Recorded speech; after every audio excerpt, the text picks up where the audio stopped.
agora o programa 20 Minutos com Breno Altman.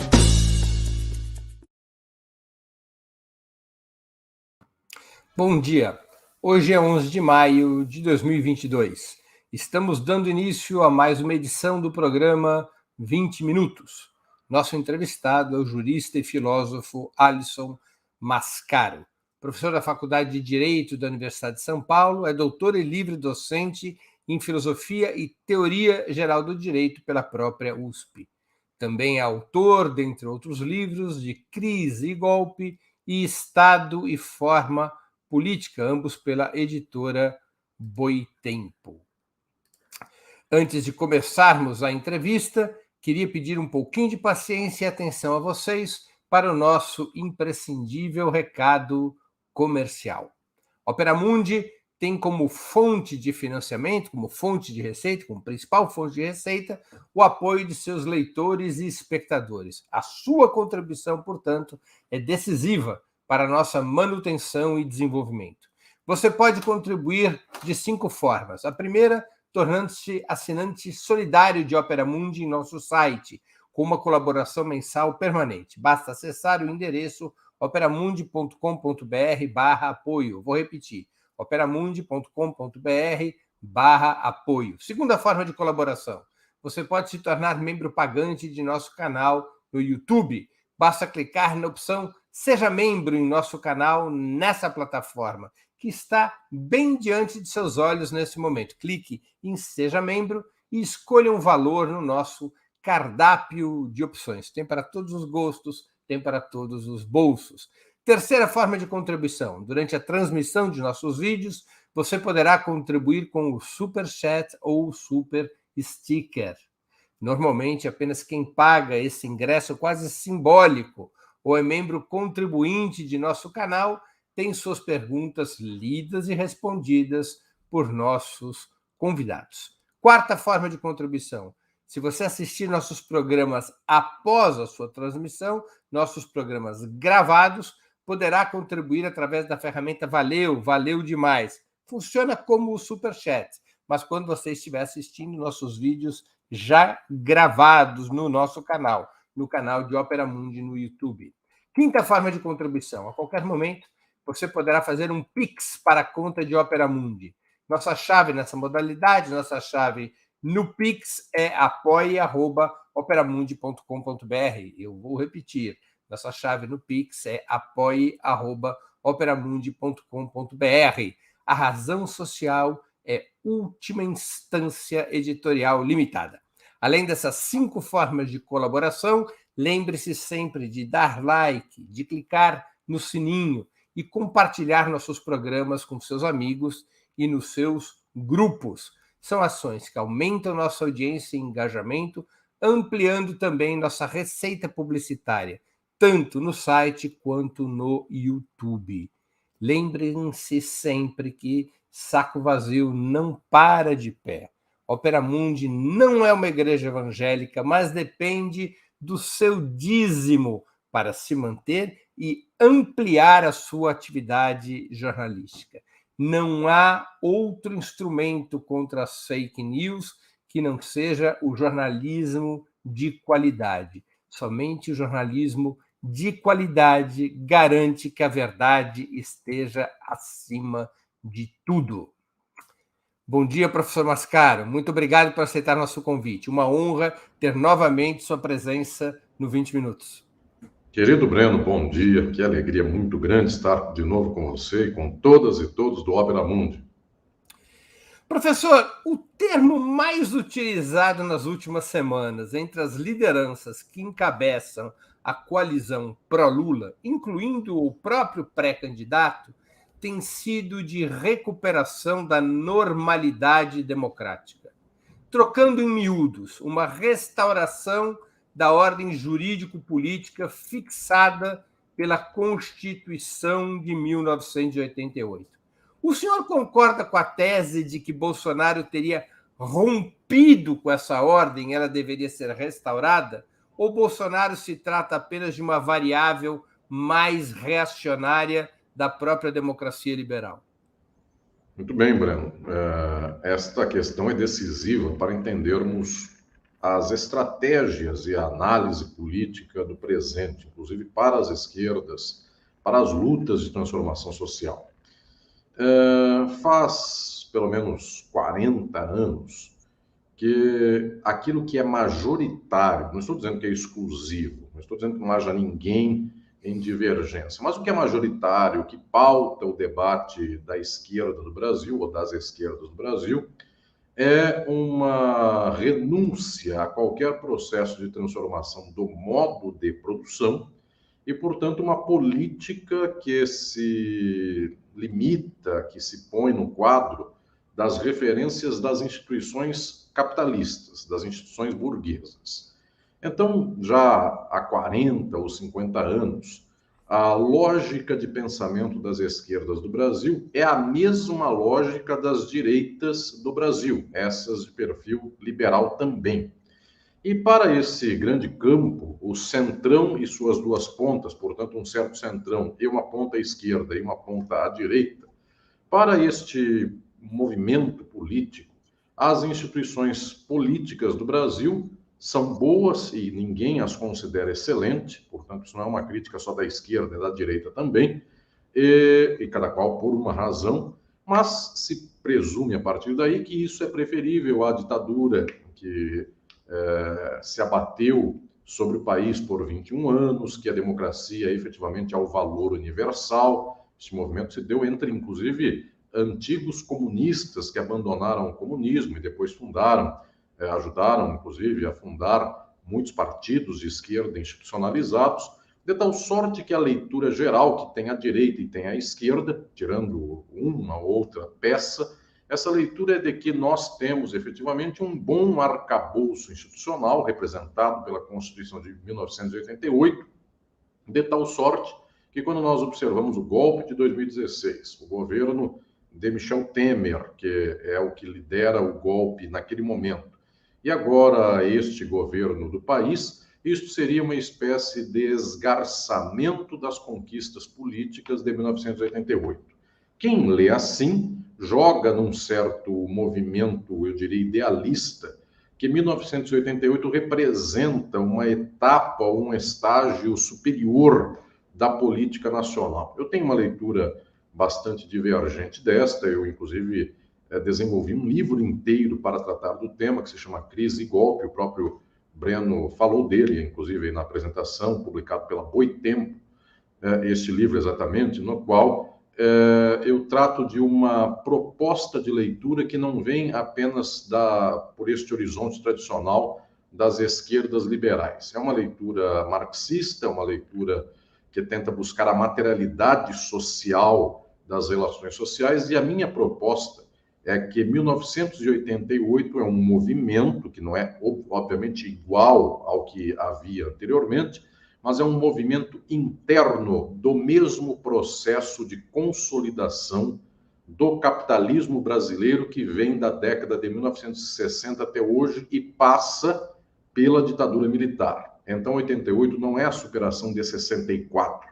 88 é um arranjo político, uma metamorfose jurídico, que se fez, claro, não igualzinho a 64, não é a Constituição de 67, emendada em 69, não é o AI-5, mas também não é oposto a isso. É uma espécie de fruto, às vezes até mesmo indesejado, até mesmo parcial, do movimento de 64. E, inclusive, há quem leia que 64 se exemplifica, inclusive, pelas causas políticas, institucionais. Então, os militares deram um golpe, eles abalaram a Constituição de 1946, eles fizeram a Constituição de 67, a emendaram em 69, fizeram o AI-5 em 68, de tal modo que há quem leia esse processo como político na década de 60 e político na década de 80, dizendo 88 melhora ou então supera parcialmente 64. Pois bem, minha leitura é que 64, na verdade,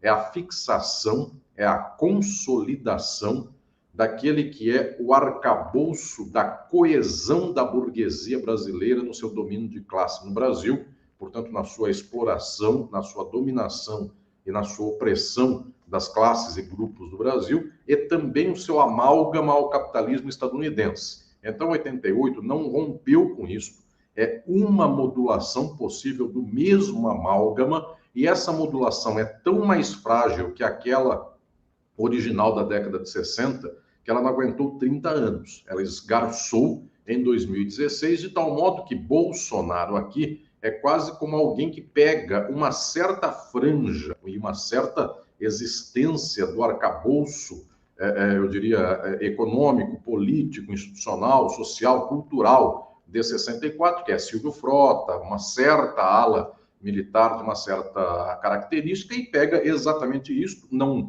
precisa, inclusive, modificar nada, é a mesma argumentação, é o mesmo manual, é a mesma leitura, e isto perpassou todos esses anos sem nenhum enfrentamento maiúsculo. Nada aconteceu. Nem mesmo o enfrentamento da tutela militar. Nada. Então, de alguma maneira, nem se enfrentou a economia, a classe burguesa brasileira, que, ao fundo, controla todo esse processo, nem tampouco seus agentes, eu diria, imediatos, que são militares, judiciário, televisões, enfim, as religiões, o complexo institucional, político, militar, ideológico que organiza esta coesão. Então, não é aqui uma espécie de institucionalidade maravilhosa que teria rompido com o passado de trevas e que agora está se perdendo. Na verdade, essa institucionalidade não teve e não tem condições de lograr êxito, porque, na verdade, ela é uma espécie de tampão provisório de um processo de domínio de classe que não tem condição de fechar a conta. Então, uma sociedade altamente exploratória, qualquer sociedade exploratória dá no mesmo, então a quantidade aqui nem é tanto a questão, o que importa é a qualidade, o que importa é a natureza da sociedade. As sociedades exploratórias não conseguem fechar a conta, então elas não podem viver nesta fantasia liberal da democracia há muito tempo, porque as classes pobres vivem muito mal, porque, obviamente, disto sai insegurança social, disto sai violência, disto sai um matando o outro, disto sai, inclusive, gente votando em quem vai lhe aumentar, vai lhe piorar as condições de vida. A ideologia não fecha a conta, inclusive. Deus é sempre a favor do rico e o pobre vota em Deus, que é a favor do rico contra ele pobre, e, portanto, ele mais se castiga com isso. Esse quadro inteiro não tem condição de viver pautado em 88. Esse quadro inteiro ele é solidificado para 64. Então, o 88 é muito, eu diria, excepcional, e o padrão 64 não precisa ser igualzinho a 64. O senhor acha que a Constituição de 88 faz parte da autorreforma da ditadura militar? Perfeito, claro. Isto é, na verdade, não só da autorreforma política, mas do alçar econômico da classe burguesa brasileira, que ela, inclusive, organiza um sistema pelo qual o latifúndio se mantém e se amplia, portanto, se mantém a propriedade da terra na mão de 0,01% dos brasileiros, se amplia, inclusive, o domínio econômico do país. A classe burguesa do Brasil é uma classe que não tem nenhum projeto político-econômico próprio, é uma classe, efetivamente, do lucro e da renda, então ela é acoplada ao interesse geopolítico do capital internacional. Se ela plantar soja, muito bem. Se amanhã plantar mamona, muito bem também. Se desmatar a Amazônia inteira, azar da próxima geração. E se tiver a Fiesp, muito bem. Se tiver só Febraban, muito bem também. Porque para esta classe burguesa do Brasil, ela tem tanto dinheiro, ela tem tanto capital, que para 4 ou 5 gerações dá para gastar com casa em Miami, churrasco todo dia, todo final de semana, iate, casa de praia, e para essas, eu diria, para esses luxos de uma classe burguesa brasileira, que é igualzinho à estadunidense, e que não tem, digamos, fumos, ares culturais, não tem pretensão intelectual, não quer deixar um museu para a história, não quer ser louvado como construidor de referências benemerentes ou nada disso. Para essa vida que é de churrasco, cerveja e truco, o dinheiro que se tem, e eventualmente vendendo uma indústria para fazer disso torrar dinheiro por 3 gerações, dá, porque o churrasco, o iate, enfim, quaisquer coisas nesse nível, dá para 3 gerações. A classe burguesa do Brasil, 0,01%, tem dinheiro para isso. Então não tem lógica nenhuma aqui, nem de dizer que 88 teria sido uma espécie de costura social para fazer com que a pobreza seja menos pobre, para que o SUS, inclusive, atenda ao povo e o povo não se levante. No final das contas, a classe burguesa não tem nenhuma pretensão nesse sentido. 88 é uma forma excelente de manter os negócios do capital, a propriedade privada, e não encherem o saco da burguesia. É só isso. Se por tabela isso deu o SUS, se por tabela isso deu a universalização da educação, isso é horrível à classe burguesa do Brasil, de tal modo que quando estas, eu diria, adjacências começam a expandir um pouquinho mais, governo Lula, governo Dilma, o pobre vai para a faculdade, vai fazer pós-graduação no exterior com financiamento do governo, isso já é demais, porque isso incomoda efetivamente o capitalista cujo filho não faz mestrado em Portugal, porque também não é grande coisa, as pessoas aqui só falam português, vão para Portugal. Então, mas o filho da empregada foi para Portugal fazer mestrado e o filho do patrão continua bebendo, enfim, ainda que seja cerveja IPA, gourmet, enfim, da marca tal ou do amigo dele que tem uma indústria caseira de cerveja, mas já começa a descompensar e, portanto, 88 já nem vale mais a pena. É melhor voltar para 64, que este sim é o leito do rio. Professor, tinha razão o PT de 1988, que votou contra a Constituição, até mesmo pelos motivos que o senhor elencou, ou o PT que agora prega o retorno à normalidade democrática? Nenhum, nem outro, porque o que agora prega a normalidade democrática é um refém do liberalismo.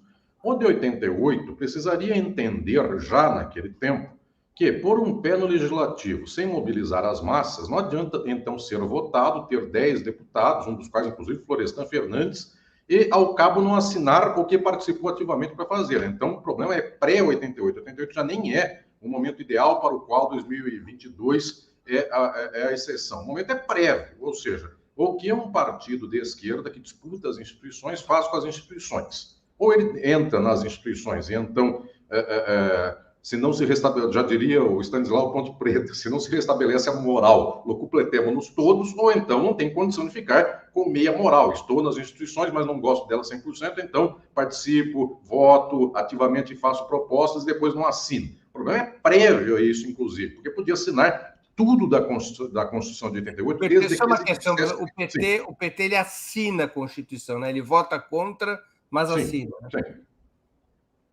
Desde que se dissesse, só para completar o raciocínio, desde que se dissesse que se disputa o quadro institucional para um processo de transformação social, aí as instituições não estão no altar para serem louvadas ou cuspidas, elas passam a ser simplesmente um elemento de um processo geral, do qual, inclusive, não se pode olvidar que existe esse processo das instituições. As instituições estão aí. A questão é exatamente essa de colocar num altar e dizer, este altar é de Deus ou é do Satanás? Eu louvo ou eu xingo? Eu beijo ou eu cuspo? Exatamente por colocar no centro as instituições e não o movimento de transformação social, do modo de produção, da mobilização das massas, fica essa biruta de aeroporto que é assim, ora as instituições elas não estão a favor do povo, então não estamos aí votando em favor da Constituição. Ou então, logo depois, agora somos todos nós os defensores da Constituição, porque é a direita que não quer a Constituição. Isso é uma biruta de aeroporto. Isto é exatamente a falta de uma análise materialista que perpasse para muito além das instituições, de tal modo que o problema não é simplesmente negar as instituições, mas então entender o que determina a sociabilidade. Temos uma pergunta de um espectador, o João PS Luz, ele contribuiu com o Superchat, queria agradecer e que outros sigam o exemplo do João. Professor Mascaro, o senhor vê possibilidade de superação do legalismo da esquerda partidária que tem inserção real e intensa na classe? Quais seriam as condições para essa superação a médio e longo prazo? A possibilidade de superação existe, mas a questão decisiva é, as esquerdas farão isso? Elas têm diagnóstico do problema, elas percebem que este é o problema e apontam para uma solução.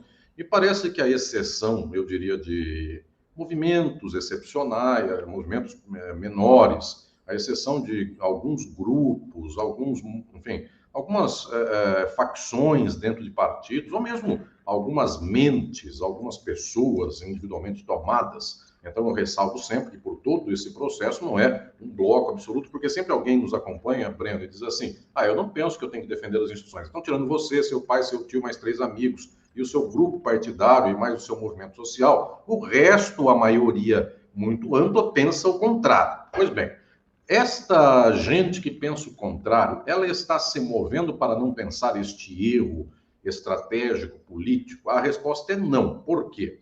Porque mais ou menos o padrão de quem age politicamente nas esquerdas do Brasil advém de grupos que têm por origem a classe média universitária.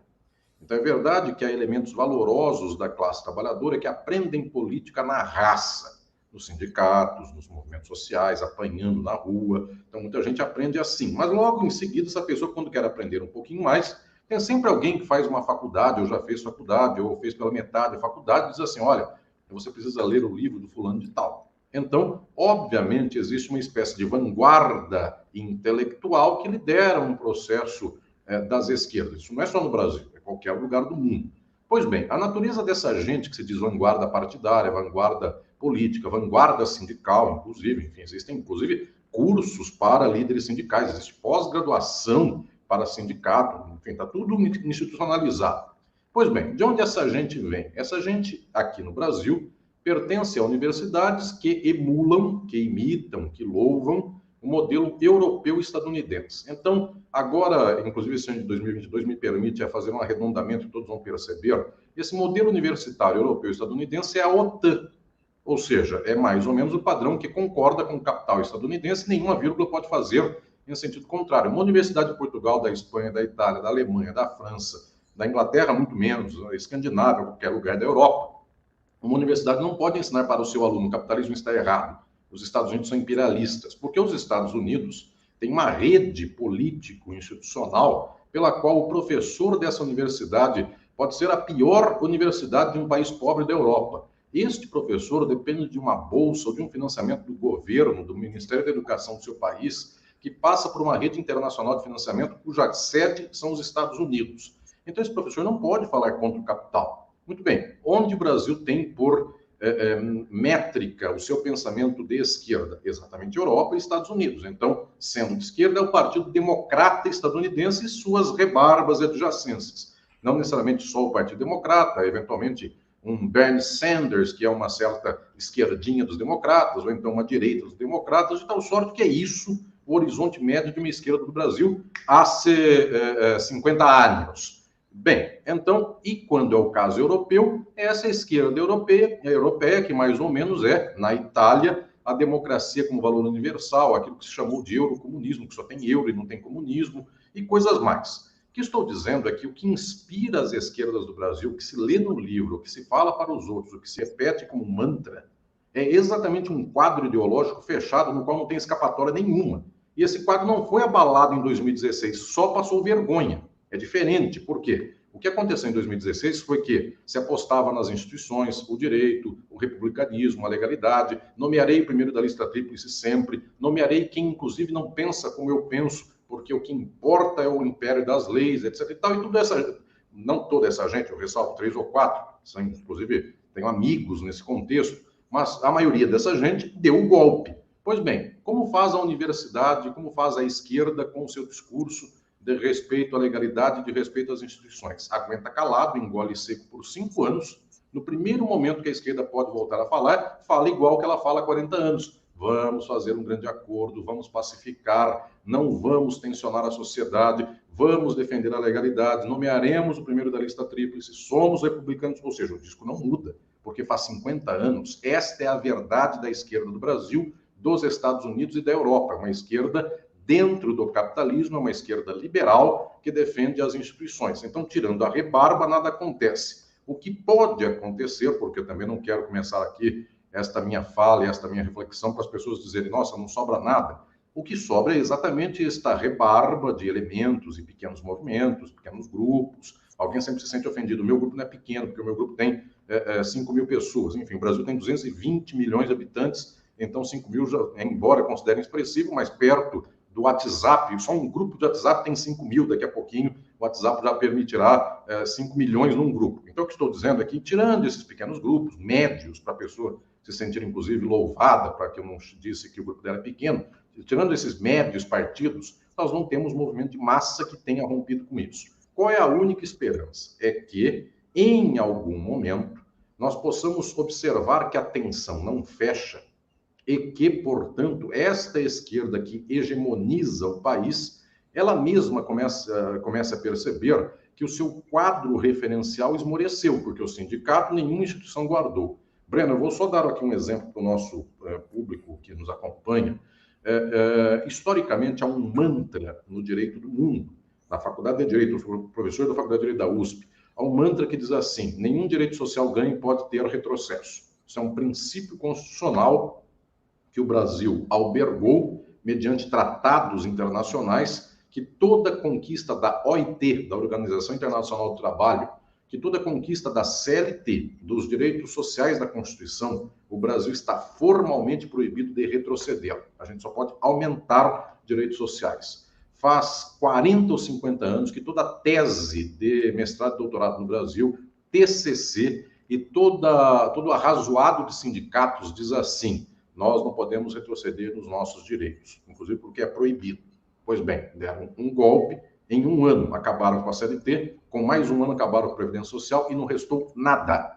E onde estão os tribunais do Brasil para proibir isso? Estão aí, dizendo que pode acabar sim, e essa gente fez tese dizendo que não pode acabar. Na hora do julgamento, eles acabam com tudo isso. Eles dizem que não estão acabando, estão flexibilizando, interpretando de outro modo, estão acabando. Então, o que estou dizendo é que, inclusive, os sindicatos não perceberam que, fisgando a isca das instituições, as instituições destruíram os sindicatos. O peso de um sindicato hoje é 1/10 do que tinha 10 anos atrás, o peso concreto. Porque alguém vai dizer: ah, mas o meu sindicato continua emitindo um jornalzinho com 20 pessoas que leem. Tirando isso, o peso social do sindicato é muito menor. Só que o sindicalista, em média, continua defendendo as instituições. E os partidos de esquerda, o peso deles é zero. E continuam defendendo as instituições. E os intelectuais de esquerda também continuam defendendo as instituições, e as instituições estão destruindo a universidade. Não é que estão destruindo a ideia dele. Estão acabando com a universidade, e professor de universidade é uma profissão que não existe mais. Daqui a pouco um robozinho dá aula para 5 milhões de pessoas numa universidade privada da vida. Está acabando tudo. Só que a ideia não acabou. Quem sabe, em algum momento, esta crise se torna tamanha que não tem mais como defender um quadro como tal. E, eventualmente, daí surja uma vanguarda de movimento social, de movimento político, de movimento de trabalhadores e de movimento intelectual que diga: muito bem, depois de 60 anos no qual vocês erraram, e erraram gostosamente, dizendo: ah, a esquerda revolucionária só prega o ódio, vamos fazer a paz com o capital, e nada disso aconteceu. Quem sabe agora vocês começam a acordar e observar de modo materialista. Faz 60 anos que o maior inimigo da esquerda é Marx. Isto é a prática, porque eventualmente não adianta colocar imagem do Marx soltando raiozinho laser na sua rede social, sendo que a sua forma de pensar é radicalmente antimarxista. Então, o que está em xeque é se o marxismo será aceito pela esquerda do Brasil e do mundo. Então, sendo marxismo, o assunto é capitalismo, ou se nós seremos ainda reféns de pensar que é preciso salvar a Suprema Corte dos Estados Unidos porque o Trump nomeou mais um e agora perderam os direitos reprodutivos da mulher e agora vamos tentar resgatar isso novamente. O que estou dizendo, efetivamente, é que falta a análise do capitalismo. Na hora que a esquerda do Brasil conseguir começar a falar capitalismo é o problema, socialismo é a solução, quem sabe a esquerda do Brasil chegue no nível da Bolívia e da própria Venezuela, porque pelo menos essas duas, ainda que não fizeram quase nada, um se chama Movimento ao Socialismo e outro tenta falar socialismo do século XXI. Já sei que alguém vai dizer: ah, mas é uma fancaria, é um socialismo de fancaria, parece uma piada. Só que nomeia-se como socialismo e não tem vergonha do nome. A nossa, isto que é o anátema, dizer que sairá do capitalismo e chegar no socialismo é o problema. Então a gente está 10 casas atrás de quem está fazendo piada de chegar ao socialismo. A gente está lutando contra o socialismo.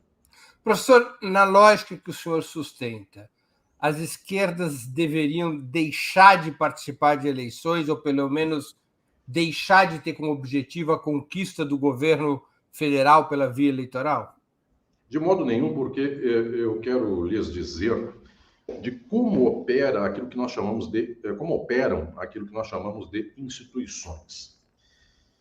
Existem duas leituras sobre o que é o Estado de Direito e as instituições, leituras que parecem críticas. Uma só é, a outra não é. Breno, querido, eu sei que muitos aqui e muitas, eventualmente, me acompanham dos livros. Eu tenho um livro que se chama Filosofia do Direito, que é um livro que é usado no Brasil, eventualmente é o livro mais usado no Brasil nas faculdades de Direito. E por lá eu digo, existem 3 jeitos, é exatamente esse livro aí, a nossa técnica está, enfim, no ponto. Este livro, Filosofia do Direito, que hoje está em 9ª edição já, esta obra, nela eu digo o seguinte, existem 3 jeitos de ler o direito e a política na sociedade hoje, porque se nós pensarmos na Idade Média, na Idade Antiga, são outras formas. Hoje, Idade Contemporânea. 3 jeitos. 1, defesa das instituições. Isso se chama, no linguajar de jurista, juspositivismo. Defender o direito posto. O Estado pôs uma norma, sigo essa norma do Estado. Pois bem, esta eu diria que é a leitura de 90% da direita e 90% da esquerda. É o liberalismo. E liberalismo não é um movimento só da esquerda, é da direita. Inclusive, neoliberalismo é a face do lado da direita, cuja face do lado da esquerda é manter a privatização e dar uma migalha para o povo.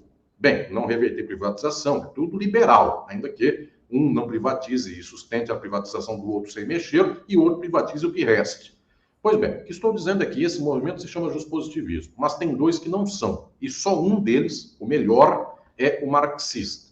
Há um que não é juspositivista, no entanto, ele analisa o mundo pelo poder. Então, eu chamo esse movimento de não juspositivista, ou então de uma certa leitura do poder.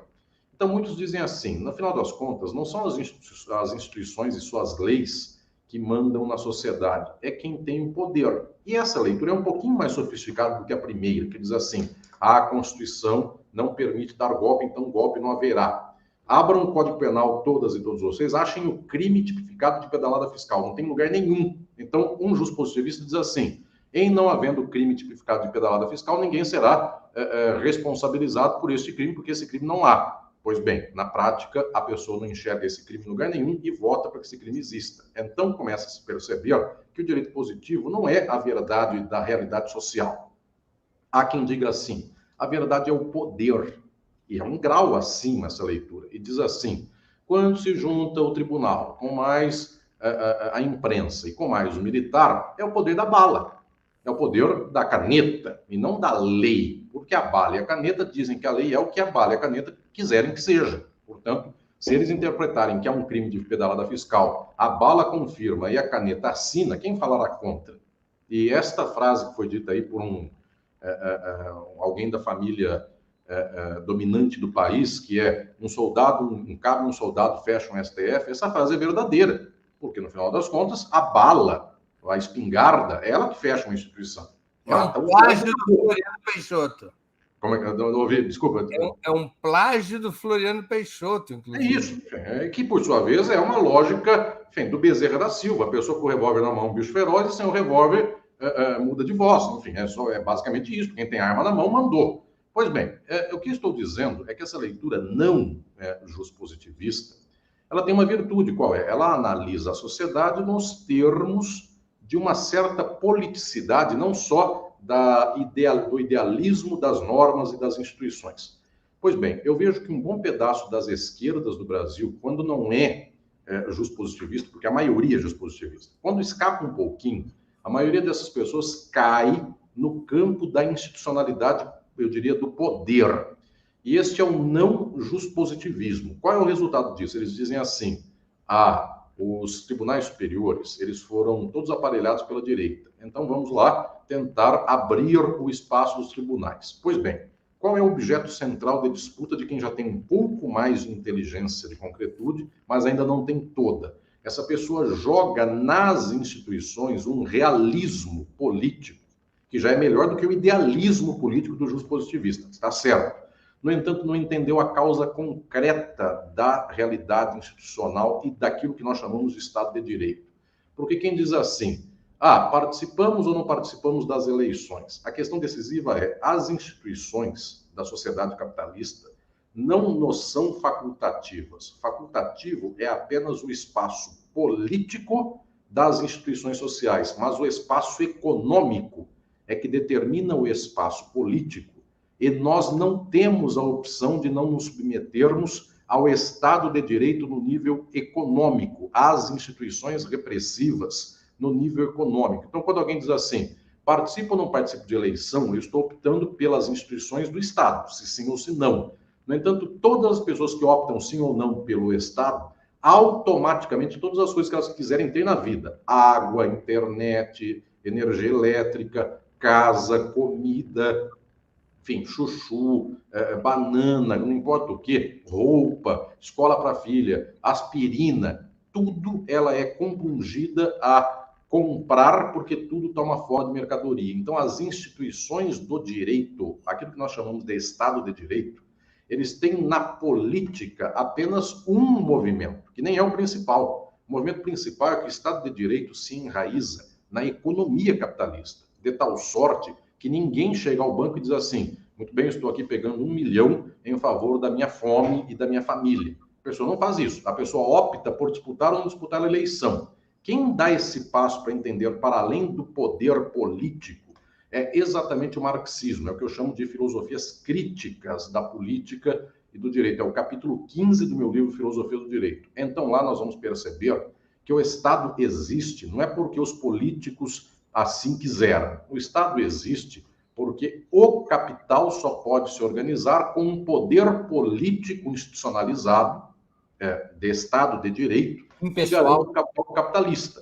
Isso é a minha tese do livro Estado e Forma Política. O Estado não é um movimento do político, o Estado é um movimento do econômico, do capital. De tal sorte que quando a esquerda, exatamente esse livro aí da Boitempo Editorial, Estado e Forma Política, quando a esquerda diz assim, eu opto por participar de eleições ou não opto por participar de eleições, ela parece que se torna uma vestal, ela então se torna pura ou algo assim, só que ela não percebe o seguinte, quando ela diz que opta por isso, ela jamais entendeu que ela não tem opção de não viver a vida do Estado de Direito Econômico, porque tudo que um ser humano comprou na vida é no Estado de Direito Econômico, contrato e compra e venda. Você tem uma casa, você tem uma ração para o cachorro, você comprou a coleira do cachorro, tudo isso é o Estado de Direito no nível do capital. Então a grande questão é, nós estamos mergulhados na institucionalidade do capital, cuja raiz é a economia e cujo braço necessário é a política, o direito, os militares, o aparelho ideológico.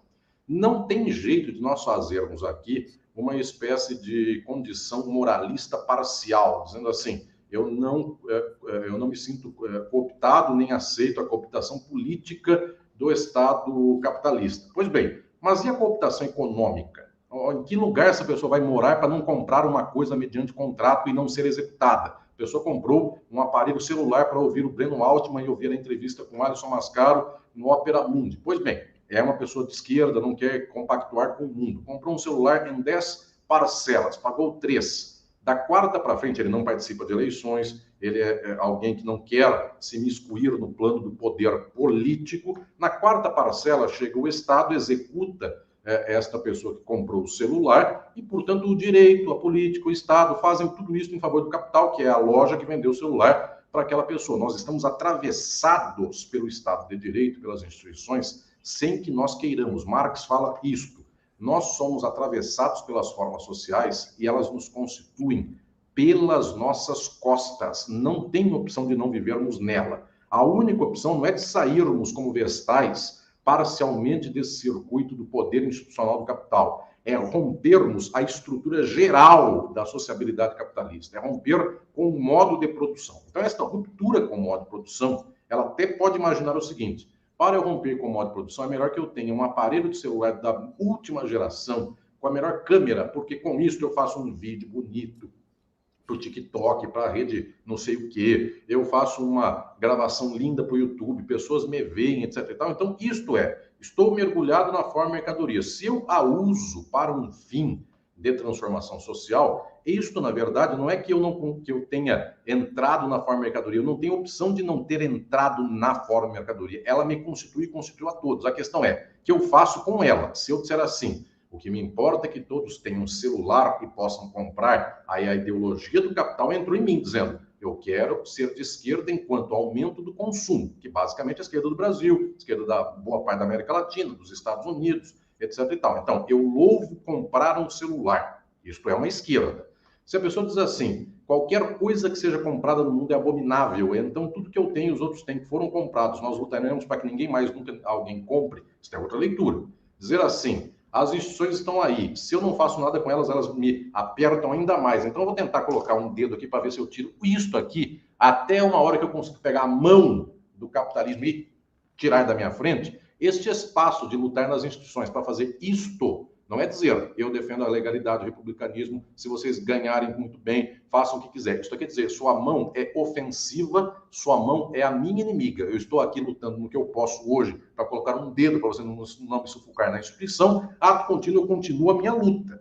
Só que esta leitura das esquerdas raramente se faz, porque a pessoa começa a jogar esse jogo, está aqui, a mão do capital na sociedade, no povo, a pessoa põe um dedo aqui, chama CLT, outro dedo, Bolsa Família, outro dedo, Constituição de 88, ele diz assim, olha que coisa legal, isso aqui é o acordo do capital com o trabalho, isto é a coesão social, isto é a paz, ele está com a mão apertando o meu pescoço, mas eu tenho um dedo aqui que não deixa matar. Então, gente, isso é um milão de salário mínimo. Milão de salário mínimo o capital do banco no Brasil ganha por ano 400 bilhões. Aí ele dá para cada brasileiro milão de salário mínimo por mês. Isso é o dedinho aqui dizendo, olha, ele não é mau, ele me dá milão. E aí chega um neoliberal desgraçado e quer tirar o meu dedo.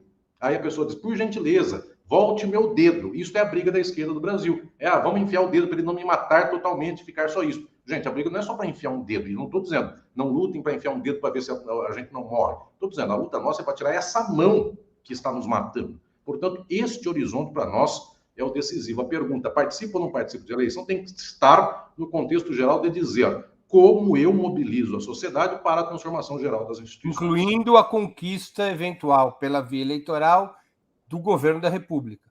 Sim, porque isso é um dedo que está tentando só fazer isso. Agora, se eu enfio esse dedo aqui de novo para falar, ganhei a presidência da República, faço acordo do capital, olha, vocês não mexem comigo, eu não mexo com vocês, eu coloco um dedo, e eventualmente, quando o governo é muito bom, eu ponho 2 dedos, no dia que eu colocar 3 dedos para ver se não me sufoca mais, o capital pega a minha mão e quebra, que isso chama golpe.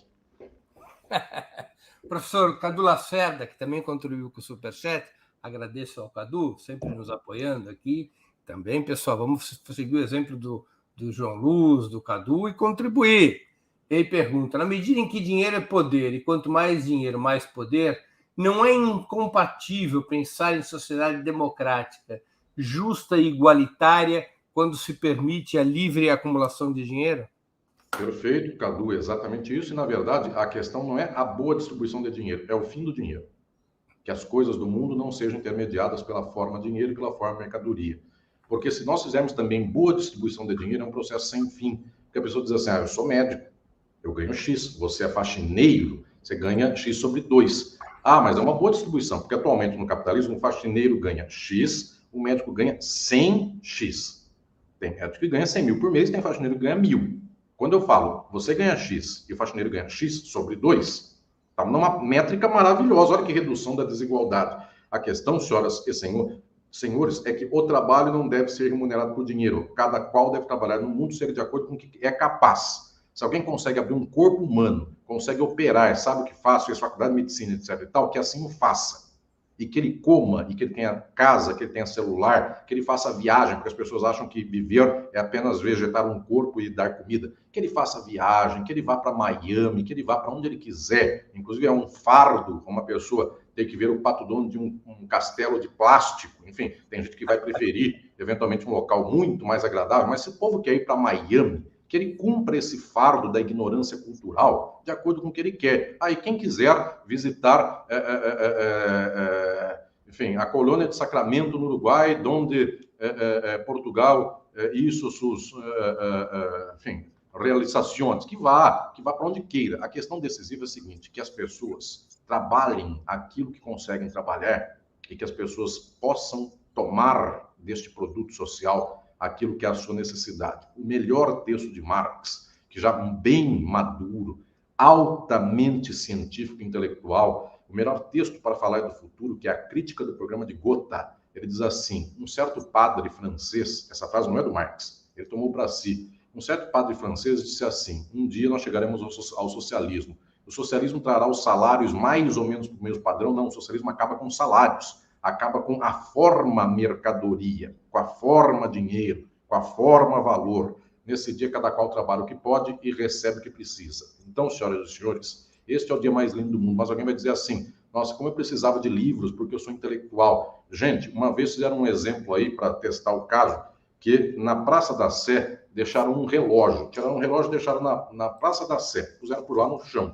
Deu 8 segundos, alguém levou. Deixaram uma roupa, deu 12 segundos, alguém levou. Deixaram comida, deu 1 minuto, alguém levou, deixaram não sei o que mais, deu tantos segundos, alguém levou, deixaram uma pilha de livros, ficou por horas. Então é o seguinte, a questão da pessoa dizer o sim, nossa, no socialismo eu vou querer livros e eu vou ter que ter o livro de todo mundo. Gente, cada qual que use, que queira, o que quiser. A maioria não quer uma biblioteca de milhares de livros, inclusive vai dar trabalho para limpar, coisas mais. E a maioria quer ir para Miami, que vá, tem gente que não quer, tem gente que quer fazer churrasco, tem gente que é vegano. Enfim, é um processo de outra esfera de conscientização e de luta, mas o fundamental é que nós não pensemos numa sociabilidade intermediada pela forma mercadoria e pela forma valor. Isso é tão chocante para nós que nós sequer sabemos pensar o que seria um mundo no qual a minha intermediação com as pessoas não seja operada pelo dinheiro, não seja operada pelos dísticos da riqueza. Meu celular mais bonito, meu relógio de luxo, eu viajei para não sei aonde, tirei foto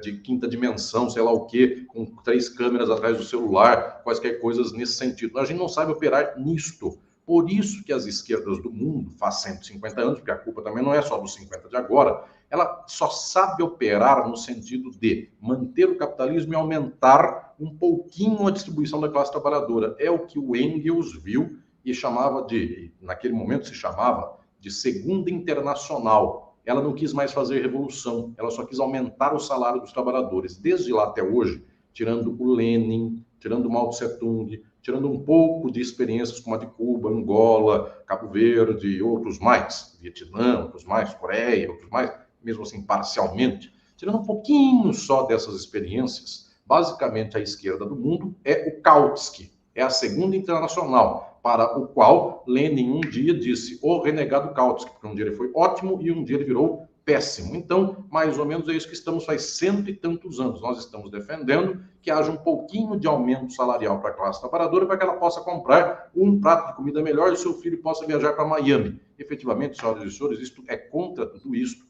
que o marxismo e o socialismo lutou, porque no final das contas não é aumentar o salário, é acabar com a noção de salário. Antes de continuarmos, eu queria pedir novamente que vocês contribuam financeiramente com o Opera Mundi. Lembrem-se, há 5 formas de fazê-lo. A primeira é a assinatura solidária em nosso site, operamundi.com.br/apoio. Vou repetir, operamundi.com.br/apoio.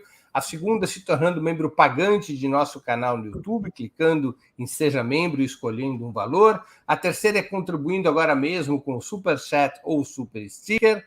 A quarta é através da ferramenta valeu demais, quando assistirem nossos programas gravados. A quinta é através do Pix. Nossa chave no Pix é apoie@operamundi.com.br. Repito, nossa chave no Pix é apoie@operamundi.com.br.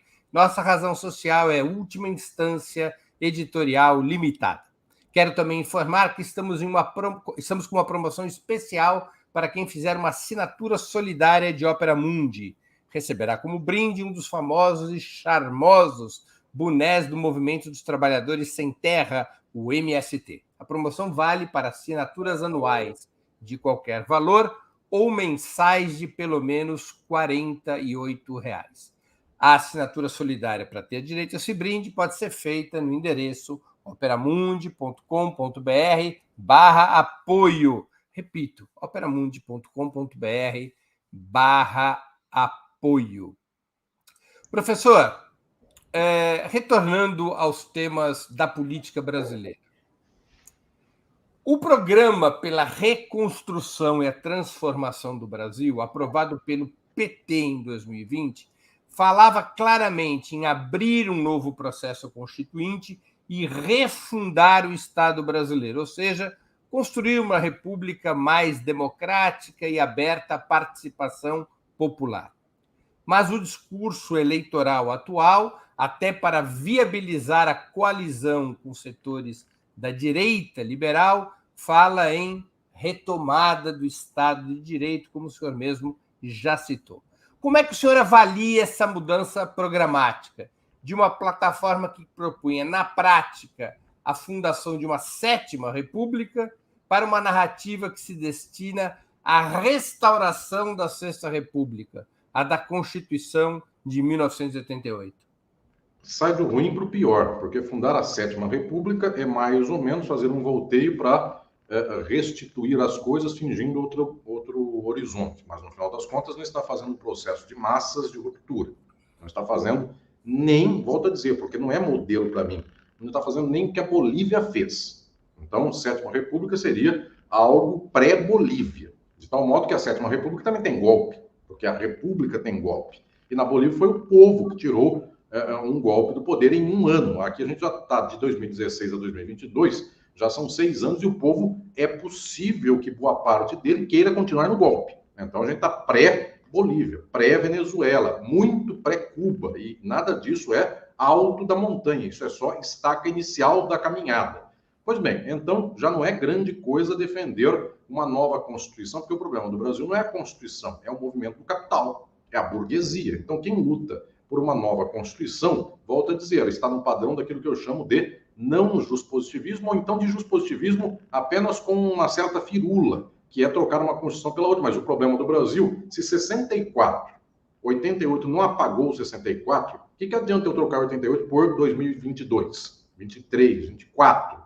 Se não é 88 o problema, é 64.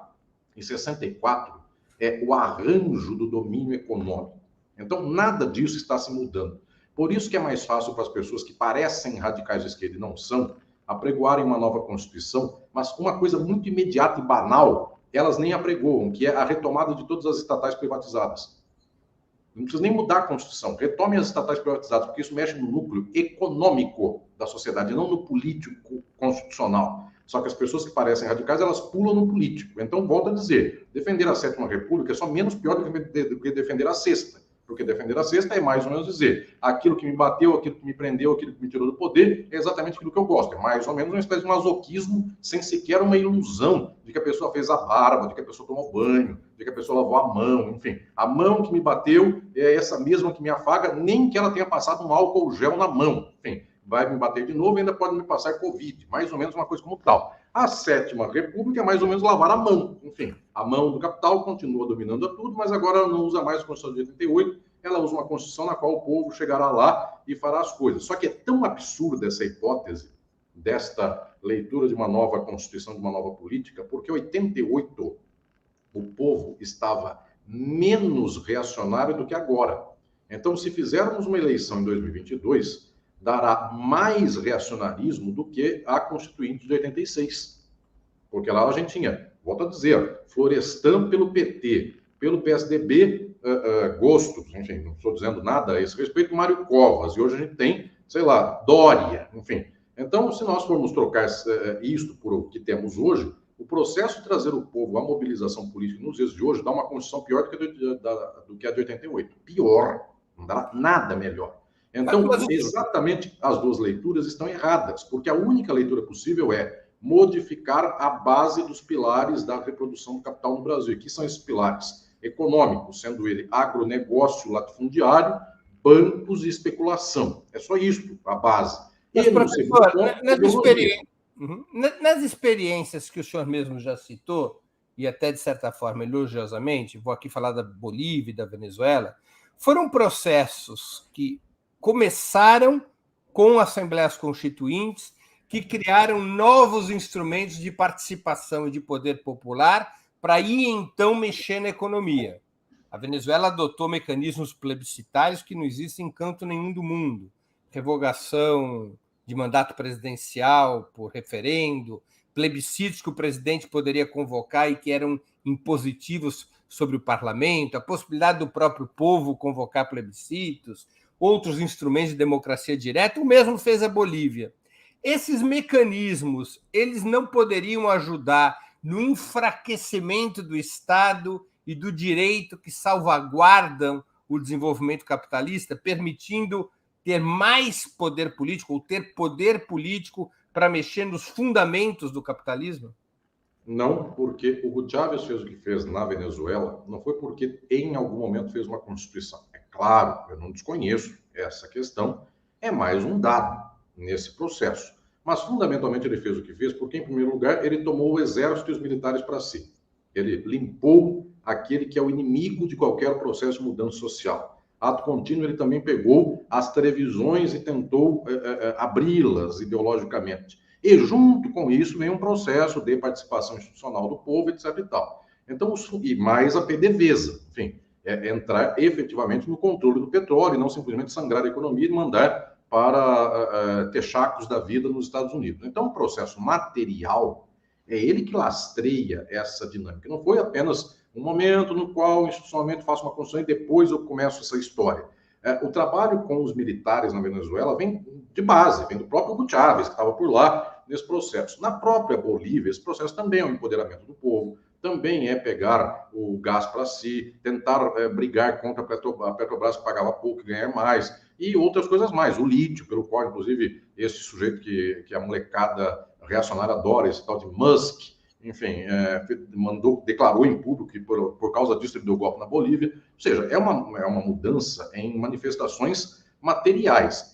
Tanto assim que a Bolívia, nesse sentido, que mudou menos materialmente, não operou, por exemplo, para a nacionalização do interesse dos militares, como operou o Hugo Chávez na Venezuela, ela sofre um processo de golpe dos militares e não teve a Constituição bonita que eles fizeram por lá, multinacional e etc. Não tem o que garanta. Enfim, essa belíssima Constituição da Bolívia vem um golpe em um minuto, porque o golpe é a bala, o golpe é o capital e a bala. Se não mexe com isso, nada se faz. E veja, a Bolívia estava um grau atrás, inclusive, em termos de ação. Foi o ministro da guerra, ou não sei o nome que dão por lá, do exército, da defesa, do próprio Evo Morales, que deu o golpe, é um Pinochet, enfim, que deu o golpe no seu presidente. Ele era ministro da defesa do Salvador Allende. Então, esse processo não foi feito materialmente na Bolívia e não tem jeito de colocar uma espécie de âncora numa Constituição como se fosse um elemento decisivo. A Venezuela tem uma casa a mais, Cuba tem uma casa a mais ainda, e volto a falar, não é que eles superaram a forma de mercadoria, não é que superaram sequer 10% das contradições. A questão aqui não está em análise desses processos, está dizendo como é que eles se aguentam materialmente. Eles operam nesse nível, que é um nível concreto da materialidade. Então, se nós depositarmos nossa energia inteira para fazer um processo constitucional no Brasil, com Globo, bancos, latifúndio, etc. e tal, que raio sai daqui? Sai uma Constituição de 88 piorada, e aí as pessoas dizem, tá vendo, vocês brincaram no parquinho de fazer uma Constituição. Qual é o resultado? Uma Constituição fascista, porque no final das contas é isso. A moral de Deus na causa e coisas nesse nível. Então, efetivamente, nós não estamos sabendo sequer mobilizar o decisivo. A pergunta é, a esquerda do Brasil tem qual programa para desmontar o domínio do capital no Brasil? Desmontar o latifúndio, desmontar o banco, desmontar vamos lá, coisas muito, eu diria, limpar pó para depois demarcar terreno. Retomar as estatais privatizadas, que isso é só tirar o pó. O senhor acha que esse deveria ser o programa de um eventual novo governo Lula? Desculpa, Breno, eu não ouvi. O senhor acha que esse deveria ser o programa de um eventual novo governo Lula? Deveria ser o programa de um governo de esquerda que não seja simplesmente para dar um soluço de 4 anos para depois voltar tudo para a mão da extrema-direita de 64.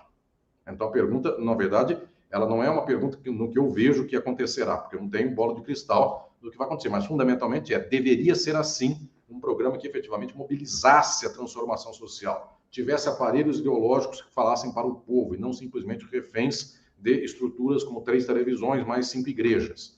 Tudo isso, qual é o movimento que está se fazendo hoje para disputar e mobilizar esse contexto? Eu não vejo praticamente nenhum movimento. Alguém pode dizer para mim, foi tirada aí uma normativa, num projeto tal e qual, de tal coisa. Eu aí ficaria até feliz, mas minha pergunta é, e esta normativa que foi tirada aí de uma reunião partidária, qualquer coisa assim, ela será cumprida? Ela está sendo, inclusive, acalentada? Já estão fazendo um trabalho de base para que isso aconteça, etc. e tal? Porque, no final das contas, metade disso não tem que estar em pauta nenhuma de projeto, porque não se pode dizer para o inimigo, oi, eu vou destruir vocês. Isso tem que se preparar, e não simplesmente sair com uma declaração pública de horizontes. Mas cadê o processo de preparação? Cadê as mulheres e os homens e as pessoas que possam se encantar com esta radicalidade? Com um bando de cordeiros, enfim, poderão esses cordeiros voar como águias no céu? Enfim, se o cordeiro virar águia, poderá voar, mas do jeito que vai, esse cordeiro não está fazendo assim com perna nenhuma para ver se ela vira asa. Então, mais ou menos, morrerá como cordeiro. Professor, em quem o senhor votará? Veja, essa dimensão, vamos lá. Nós temos efetivamente na nossa realidade um candidato que é o atual presidente da República e uma força só de oposição. Na prática, essa força de oposição é a força que todos nós estamos com ela, é impossível sermos contra. Enfim, Claro, você pode, inclusive, fazer esse volteio.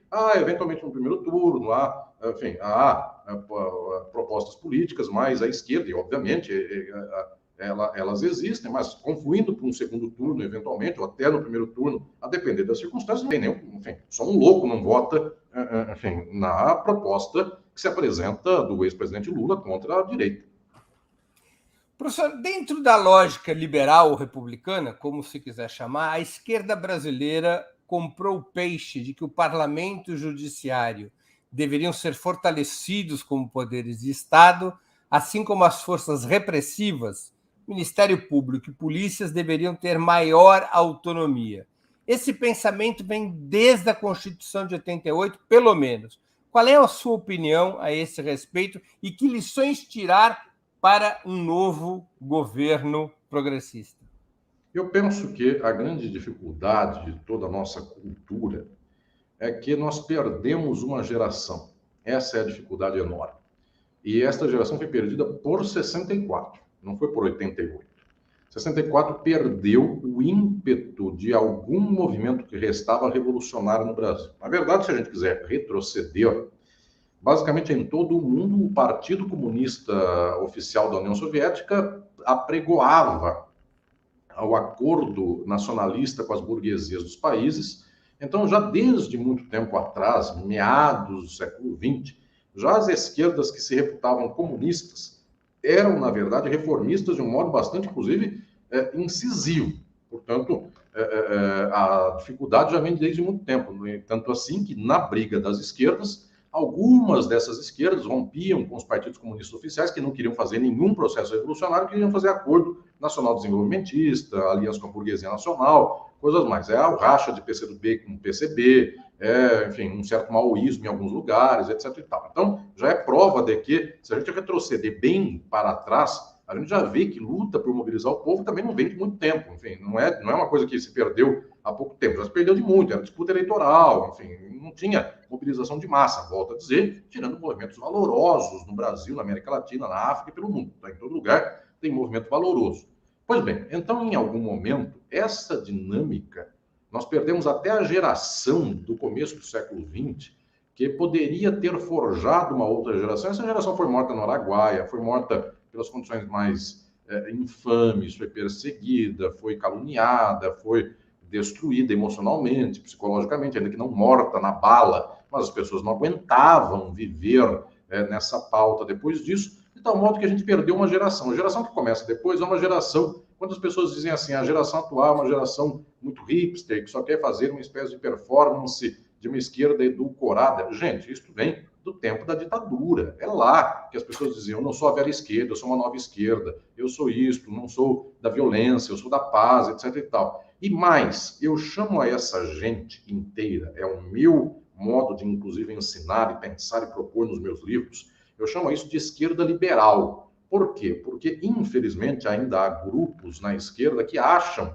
que algumas lutas que são chamadas por muitos de identitárias, elas seriam a causa do fim da luta revolucionária. Em primeiro lugar, qualquer luta racial, de gênero, de orientação sexual afetiva, e aquilo que se chama de identitário é irrenunciável, enfim, é luta fundamental. E, no final das contas, quem começa a fazer acordo com as instituições, que a gente chama hoje, parece o Partido Democrata dos Estados Unidos, na verdade é um movimento sindical que não rompe mais, não faz processo de greve geral nem revolucionários e que busca aumento salarial. Então, a plataforma de esquerda liberal não é só daquilo que é a luta por identidade, também no nível econômico.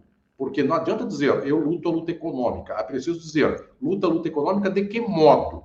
Disputando dentro do capitalismo aumento salarial ou rompendo com as formas do capitalismo. Porque em economia eu posso operar de vários modos. A privatização é uma ação econômica, mas de tirar do Estado e dar para o particular. Então não adianta dizer, eu disputa econômica. A pergunta é, disputa como? De que modo? Porque no final das contas, a década de 70 e 80 já é o embrião dos anos 2000. É a mesma lógica, defesa das instituições, garantia de que o Ministério do Trabalho me permitirá ampliar as condições do trabalhador, não será humilhado, não haverá assédio moral, não haverá trabalho análogo ao escravo. Gente, mais ou menos nessa dimensão de que o STF garante isso, o TST garante, o TRT garante isso, é o mesmo do outro lado. O STJ garante o direito civil, o STF garante o direito civil, é garantia de direitos, garantia das instituições. Então, o processo já faz muito tempo que vem assim. Resultado: defende a segurança pública, defende a ordem do Estado, defende a inclusão dentro da ordem do Estado, não rompe com nada disso. Então, é um quadro geral no qual praticamente está tudo fechado. Eu publiquei, Breno querido, para quem quiser acompanhar, faz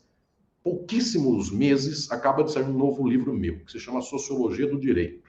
Eu faço toda a sistematização de como se lê a sociedade, não é só para o direito, é a sociedade de modo geral. Quem não é jurista, esse livro também é muito decisivo para essa leitura. E quando se lê o Brasil, chegou um tempo que Rui Mauro Marini e Florestan Fernandes jogaram um chapéu na década de 70 dizendo: a esquerda não está entendendo que o jogo não é uma disputa institucional. O Florestan Fernandes disse: isso aqui é um circuito fechado. Ele anuncia isso lá na Revolução Burguesa no Brasil, na década de 70. Ele disse: o Brasil não sai desse quadro a não ser com uma grande mobilização do povo de ruptura desta ordem do capital. As esquerdas estão dentro do capital e, portanto, no nível econômico, no nível político, no nível das identidades, está errado de ponta a ponta e não salva ninguém. A gente precisa romper com a autocracia burguesa. Então, o Florestan dava o nome. O problema não é o Estado, o militar, o STF, a Globo. O problema é a autocracia burguesa. É o capitalismo do Brasil. Se nós não investimos contra isso, não adianta eventualmente democratizar a Globo, porque a Record está no lugar da Globo. E se um dia eu democratizar a Record, aí vem o Google, porque não precisa mais de televisão, e o Google põe algoritmo dizendo assim: joguem no Google a palavra ladrão, a primeira informação que dava anos atrás é Lula. Então, para que eu preciso democratizar a Globo e a Record, se caso eu consiga? Se o Google faz o serviço da Globo 10 vezes mais, porque a Globo não chega a 100% das pessoas toda hora, e essa desgraça aqui chega a 100% dos brasileiros. Alguém vai dizer: e como eu democratizo o Google? Pois é, um dia, um pessoal querido, meus companheiros, eu nunca... Vejam, aqui meu propósito é ver se a gente mobiliza a esquerda e as massas, não é? Eu não estou no Olimpo, não estou aqui para colocar medalha de honra ao mérito em lutador e lutadora, eu estou tentando ver se a gente nós juntos avançamos nesse sentido. Um dia, uns companheiros e companheiras da esquerda, dos partidos majoritários da esquerda, inclusive, do mais majoritário da esquerda e das suas adjacências, pediram uma reunião fechada comigo. Professor Alisson, analise qual é o nosso erro. Um erro. O Silvio Santos quebrou o Banco Pan-Americano em 2010, uma semana antes da eleição. Muito bem, o que vocês fizeram? Deram 5 bilhões para ele e continua atacando aviãozinho e dizendo em favor do Bolsonaro. Aqui o erro número 1. O SBT continua quem quer dinheiro e produtos Jequiti e alienação. 2. O Brasil foi o único país do mundo que tinha uma rede social própria, que não era própria, não foi inventado por nós, foi inventado por um turco. E essa rede chamava Orkut. E o Orkut só prosperou aqui. A China demorou não sei quantos anos para ver se o chinês entrava na rede social do chinês e o russo criou uma rede social de russo. O resto do mundo é Facebook e Instagram. Pois bem, o Brasil tinha uma pronta, chamava Orkut. O Facebook viu que o Brasil era o único país do mundo que se relacionava no Orkut. O Facebook comprou o Orkut e fechou. Pois bem, isso é a falta de dimensão estratégica. Se a gente tivesse o Orkut do Brasil, com esse espaço nosso, a gente tinha um circuito fechado ideológico que a gente podia mobilizar. Resultado, não tem nem Orkut, Facebook, tudo que se vem é de extrema-direita e coisas mais. Então a gente não opera nada, a gente não sabe ler uma casa para frente, o cavalo passa reto na nossa frente e a pessoa, ao invés de montar no cavalo, fala: nossa, que cavalo lindo. Aí vem um cientista desses da esquerda liberal e diz: esse cavalo, ele é da raça tal, misturado com tal, e ele pesa não sei quantas toneladas. Gente, a questão é montar no cavalo, e não simplesmente... Aí vem outro e fala: mas eu sou artista, então eu vou fazer o quê? Uma pintura do cavalo. Bonito, tá tudo muito certo. A questão é pegar o cavalo e domá-lo. Então, Breno, querido, e todas e todos que me acompanham, nós precisamos começar a ver quais são as estratégias imediatas desse processo. Volto a dizer, isso aqui não é um Olimpo, isso aqui não é uma dimensão de falar certo, errado, certo, errado. A questão é, amanhã, em havendo a possibilidade de tirar esta pessoa que nos governa do poder, o que se faz no outro dia de manhã? No outro dia de manhã vem um golpe. No outro dia de manhã o capital vai tirar o presidente da República, que vai tomar a eleição, que vai ganhar a eleição, vai tomar posse em janeiro de 2023. Muito bem, como é que ele se resguarda disso? Ele vai dizer: eu defenderei as instituições. É o golpe de novo, é outra prisão. Lava Jato 2, a Globo de novo vai fazer campanha contra ele, já anda fazendo, os jornais já andam fazendo firulas, tudo que ele fala, o o ex-presidente Lula. A pessoa distorce, põe ao contrário, enfim, quaisquer coisas, mas nada mudou. E cadê a mobilização do povo? Continuamos iguais. Então, é mais uma vez o cordeiro indo para o abate. Professor, nós estamos chegando ao final da nossa entrevista e eu queria fazer 2 perguntas que eu sempre faço aos nossos convidados e convidadas antes das despedidas. Antes de fazer essas 2 perguntas, eu vou ler uma última questão de um espectador nosso, Rogério Gomes. Está na tela a pergunta. Professor, não seria quase impossível romper com esse sistema capitalista, visto que o capital está espalhado em vários itens, empresas, finanças, terras, imprensa, etc.? Sim, então é preciso dizer que é muito difícil e, ao mesmo tempo, é preciso insistir com o fato de que este bloqueio do mundo inteiro, que é o do capital, ele que é tão poderoso, ele, ao mesmo tempo, tem no seu poder a sua fraqueza. Porque imaginem que os trabalhadores do Brasil comecem a se instruir de modo crítico, transformador, e não só esta defesa das instituições do capital. Imagine o quanto isto, esses WhatsApps da vida, memes e mobilizações do povo, e lutas e greves, o quanto isso inspira a Argentina, o Uruguai, o Paraguai, a Bolívia, a Colômbia, o México, etc. O quanto a América Latina inteira mobilizada não inspira a África, não inspira a Ásia, mexe com a geopolítica. Se o Putin com a Ucrânia, os dois mexem com a geopolítica da Europa, e é uma briga ali por Donbass, isso já faz um dominó no mundo inteiro. Imaginem o que é um processo em um país 5 ou 6 de mobilização das massas. Isto efetivamente tem o poder de abalar as estruturas do capital, porque exatamente, Rogério, quando você diz assim, o capital está espalhado em tudo, exatamente por causa disso ele não tem descompressão possível. Então, imaginem o que é o mundo girar economia de papel especulativa, mais ou menos umas 10 vezes maior do que a economia real. O que o mundo tem de riqueza, dólar no mundo tem 10 vezes mais. Então, a pessoa tem 7 milhões na conta bancária e ela vai vivendo com 7 milhões. Ela sozinha, se ela for a um banco e disser ao gerente do banco, por favor, eu quero 7 milhões, o gerente pede um mês, vai falar com a matriz, que vai falar com o Banco Central, após um mês vem 7 milhões em nota de real. For nos Estados Unidos, dólar, qualquer coisa assim. Uma pessoa consegue 7 milhões em real, sofrendo muito, depois de um mês dão. Pois bem, imagine se todas as pessoas do mundo forem a todos os bancos e pedirem o que é seu. Ah, não tem condição de dar isto. Por quê? Porque o que o mundo tem de riqueza, avião, terra, parafuso, celular, câmera do computador, paletó, gravata, água, copo d'água, qualquer coisa assim, o que tem de dinheiro no mundo especulando dá 10 vezes o que é a realidade material da economia. Então, o capitalismo vive numa fantasia, porque se todo mundo correr ao mundo, é o crash da Bolsa de Nova York de 1929. Por isso que tem que ter militar, por isso tem que ter o exército dos Estados Unidos, para fazer com que o mundo inteiro não corra ao banco no mesmo tempo. De tal sorte que a pergunta é, aquilo que é indestrutível, exatamente o que é mais indestrutível, aquilo que é mais sólido, em algum momento se desmancha no ar. Sozinho? Sozinho não. Porque se desmanchar no ar, parecer que desmancha e o povo ainda correr no banco, querendo a sua parte, o povo defende o banco e não luta contra o banco. Então falta luta social, luta de classes, mas saibam, esse processo não é infinito. É mais difícil sustentar o capitalismo do que superá-lo e fazer o socialismo.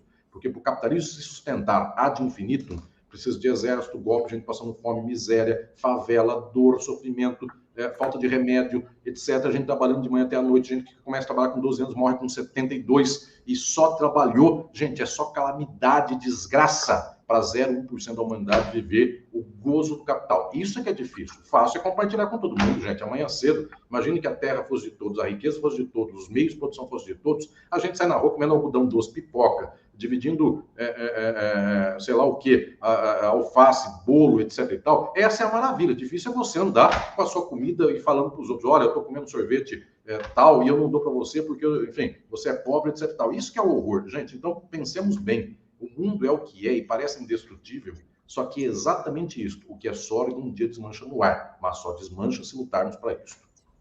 O Zé Elcio, e aí é a última pergunta mesmo, pessoal, é que ele fez uma generosa contribuição aqui. Infelizmente, o dinheiro, professor, ainda não foi extinto e o Opera Mundi precisa do dinheiro para sobreviver. Então, quando o pessoal contribui, a gente gosta muito. Da mesma forma que é ilusão achar que posso romper com o Estado democrático e de direito, optando por participar ou não de eleições, não seria ilusão pensar que é possível conduzir tal ruptura contando com uma esquerda minoritária na sociedade? Perfeito, Zé Elcio, por isso que a esquerda tem que ser majoritária. Essa é a constatação. Enquanto ela for minoritária, defendendo apenas essas pautas que ninguém nem sabe o que é, não vai ter golpe, defesa da legalidade, da republicanismo, não tem o que fazer. Enquanto a esquerda não for maioria, enquanto o Opera Mundi não for uma televisão de canal aberto, na qual, eu sempre digo, eu gostaria de falar, eu gostaria de ter um programa na televisão às 9 da noite, concorrer com o Ratinho. Ah, o Ratinho faz um programa que é assim, qual é a música certa? Então a pessoa canta lá qualquer música, o cara tem que acertar. Eu gostaria de fazer um programa torta na cara, porque não adianta também ficar lá a aula de teoria revolucionária. Torta na cara, o lado de lá, o lado de cá. Em que dia nasceu Lenin? A pessoa não sabe apertar, torta na cara. Então, quem está vendo em casa, nossa, o Lenin nasceu no dia tal, do ano tal, tal, tal, tal. Gente, o que eu estou dizendo, na verdade, não é assim, ter um canal, pegar um microfone, etc e tal. No final das contas, é ter o recurso que faça o povo desejar a esquerda.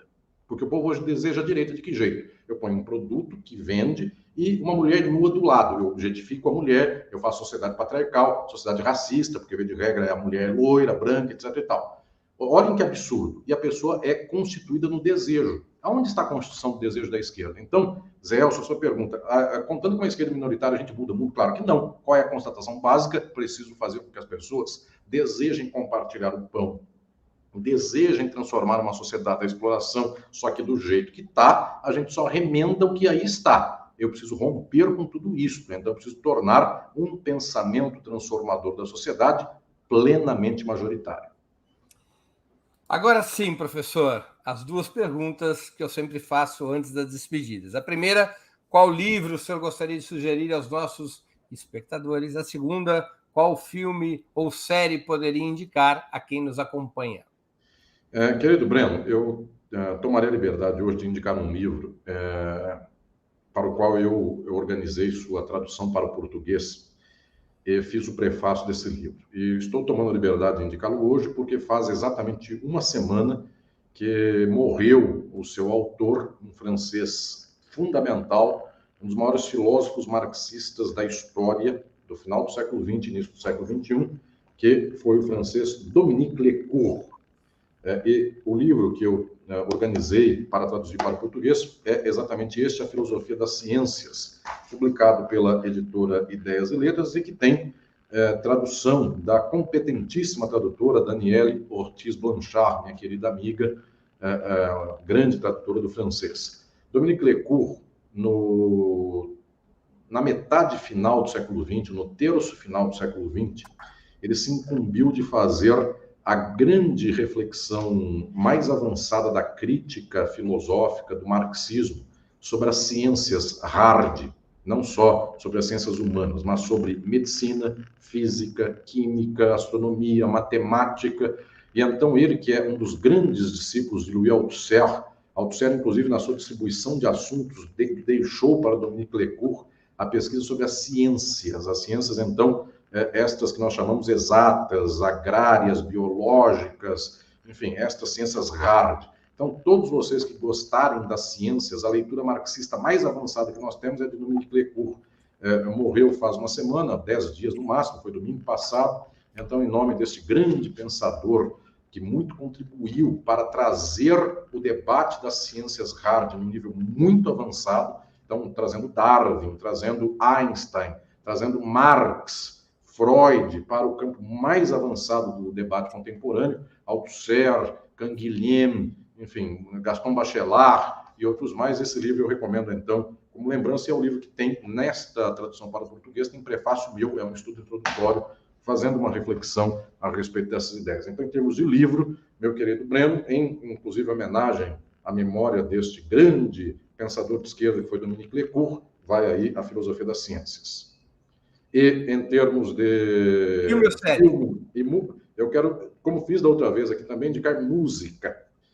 Quero fazer uma nota... A casa é sua. Sim.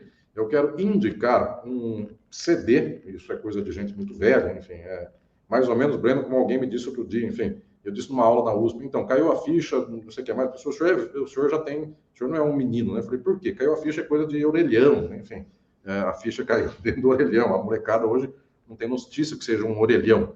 Bem, então, também CD é uma coisa que não se indica mais, mas saiu um CD faz um ano e pouco, que foi indicado, inclusive, ao Grammy como, eventualmente, o melhor disco de música clássica que o Brasil produziu, que é um CD com as músicas de Cláudio Santoro, que foi um dos maiores compositores de música erudita, clássica, da história do Brasil, e era comunista.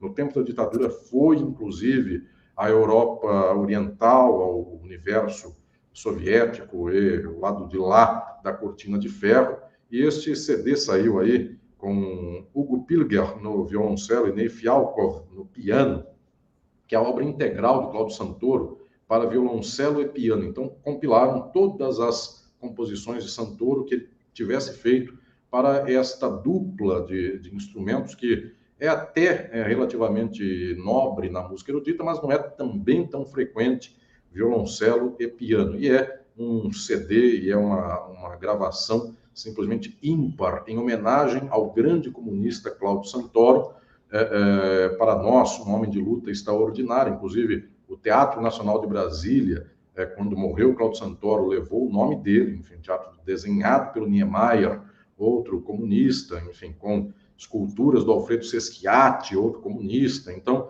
é toda uma história do Brasil, da cultura dos meados do século XX, e esse CD, inclusive, quem me deu esse CD de presente e me noticiou a respeito foi a professora Fátima Salles da Bahia, uma erudita das artes espetacular, que me chamou a atenção, inclusive, para o Cláudio Santoro, que fez 100 anos, então, portanto, alguém cuja memória deve ser reverenciada por nós. Esse CD tem algumas composições que já foram gravadas, mas boa parte delas é a primeira gravação no mundo destas obras, então é uma música espetacular. Posso dizer que é uma música que tem passado aí na minha playlist, basicamente, como sendo um pano de fundo já de algum tempo. Muito obrigado. Professor Mascaro, queria agradecer muito pelo seu tempo e por essa conversa tão ilustrativa e tão interessante. Muito obrigado por, mais uma vez, aceitar o nosso convite. Obrigado, Breno, querido. Uma alegria muito grande, um abraço muito especial a você e a todas e todos que acompanham o Ópera Mundi. Obrigado, professor. Também agradeço a todos e todas que assistiram a esse programa, em especial aqueles que puderam fazer contribuições financeiras ao nosso site e ao canal de Ópera Mundi no YouTube. Não pude ler todas as perguntas que tiveram contribuições, superchats, membros pagantes do canal, porque o tempo já avançava e todos nós queríamos era ouvir o professor Alisson Mascaro. De toda maneira, agradeço a todos e todas que puderam contribuir e que assistiram a esse programa. Sem vocês, nosso trabalho não seria possível e não faria sentido. Um grande abraço. Para assistir novamente esse programa e a outras edições dos programas 20 Minutos, se inscreva no canal do Ópera Mundi no YouTube. Curta e compartilhe nossos vídeos, deixe seus comentários. O jornalismo de Ópera Mundi é mantido com o seu apoio. Faça uma assinatura solidária em www.operamundi.com.br. Com um pequeno valor mensal, você nos ajuda no desenvolvimento de um jornalismo independente e de qualidade. Obrigado pela audiência e até a próxima.